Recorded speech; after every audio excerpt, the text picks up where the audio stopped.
यानंतर अकोलातून एक breaking news बघूयात। अकोला जिल्ह्यातील बाळापूरचे ठाकरे गटाचे आमदार नितीन देशमुख पुन्हा एकदा लाचलुचपत प्रतिबंधक विभागाच्या चौकशीच्या रडारवर आलेत।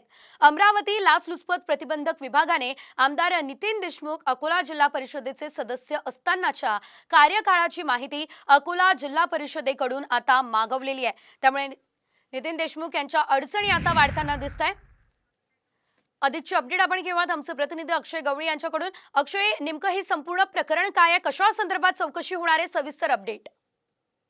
अमरावतीच्या एसीबीनं बेहिशोबी मालमत्ता आरोप प्रकरणात 17 जानेवारीला अमरावती एसीबीनं आमदार नितीन देशमुख यांना कार्यालयात चौकशीसाठी बोलावलं होतं। चौकशी हे थंड बसल्यात पडली देखील होती। या निवडणुकीच्या तोंडावर आता परत एसीबीनं ही चौकशी उघडलेली आहे। यामध्ये एसीबीनं अकोला जिल्हा परिषदेला एक पत्र पाठवलं आहे। त्या पत्रामध्ये आमदार नितीन देशमुख संदर्भात काही माहिती मागवली आहे। आमदार नितीन देशमुख हे अकोला जिल्हा परिषदमध्ये कोणत्या पदावर कार्यरत होते, त्यांचा कार्यकाळ किती होत आहे, त्यांना किती मानधन मिळायचं, किती त्याचे भत्ते किती होते, तसे इतर काही संदर्भात माहिती मागवलेली आहे।